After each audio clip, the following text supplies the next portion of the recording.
Pemirsa, Timnas Indonesia merebut 3 poin pertama di Piala AFF 2022 setelah menundukkan Kamboja 2-1. Bertanding di depan supporter Garuda, anak asuh Shin Tae-yong tampil dominan. Gol kemenangan dicetak Egy dan Witan. Dan berikut laporan Rian Kaputra dan Dimas Winardi dari Stadion Utama Gelora Bung Karno, Jakarta. Timnas Indonesia berhasil meraih kemenangan pertamanya di laga perdana Piala AFF 2022 melawan Kamboja di Stadion Gelora Bung Karno, Jakarta. Skor akhir 2-1 untuk skuad Garuda. Timnas Indonesia tampil begitu dominan di depan para supporter Garuda sebanyak 25.000 orang yang memadati Stadion Gelora Bung Karno. Timnas Indonesia, Egy Maulana Fikri dan kawan-kawan tampil begitu dominan sejak menit awal dan terbukti Indonesia unggul sejak menit awal, yakni di menit 7 di mana Egy Maulana Fikri berhasil mencetak gol pembuka bagi Timnas Indonesia.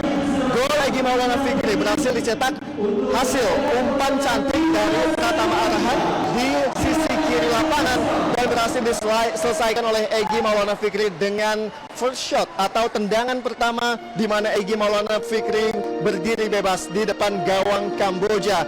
Dan skor 1-0 untuk Indonesia. Kamboja bukan tanpa perlawanan. Angkor Warriors sempat menyamakan kedudukan, yakni hanya berselang 8 menit, yakni di menit ke-15.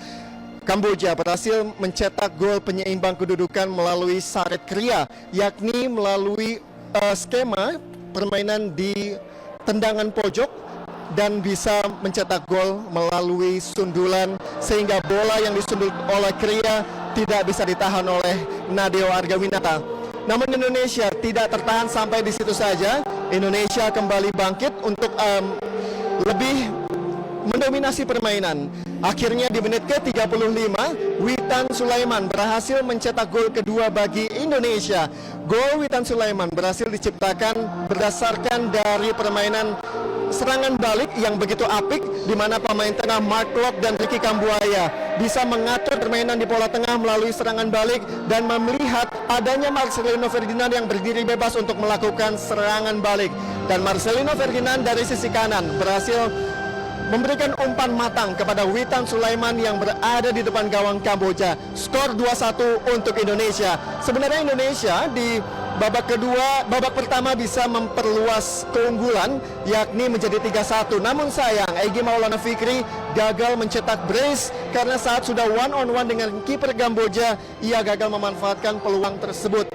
Akhirnya, skor 2-1 tetap bertahan hingga turun minum.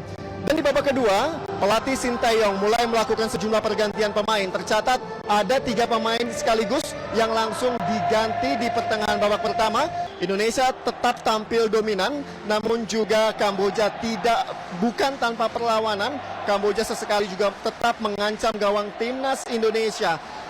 Indonesia sempat menciptakan peluang melalui Witan Sulaiman, lagi-lagi melalui serangan balik, namun sayang sekali skema one-on-one dengan kiper Kamboja gagal dimaksimalkan karena bola justru melesat ke samping tiang kanan gawang Kamboja dan gagal. Pertandingan pun semakin sengit hingga menit akhir. Jual beli serangan juga terus dilakukan, baik itu oleh skuad Shin Tae-yong maupun oleh skuad dari pasukan Keisuke Honda. Kedua tim saling jual beli serangan, namun permainan terus berakhir hingga peluit panjang berbunyi 2-1 untuk Indonesia. Selanjutnya di pertandingan berikutnya, Timnas Indonesia akan away melawan Brunei Darussalam yang akan diselenggarakan di Kuala Lumpur Football Stadium, Malaysia. Dan Timnas Indonesia baru akan kembali bermain di Stadion Gelora Bung Karno, yakni pada tanggal 29 Desember saat menjamu juara bertahan Thailand pada 29 Desember mendatang. Dari Jakarta, Rian Kaputra dan Dimas Winardi melaporkan.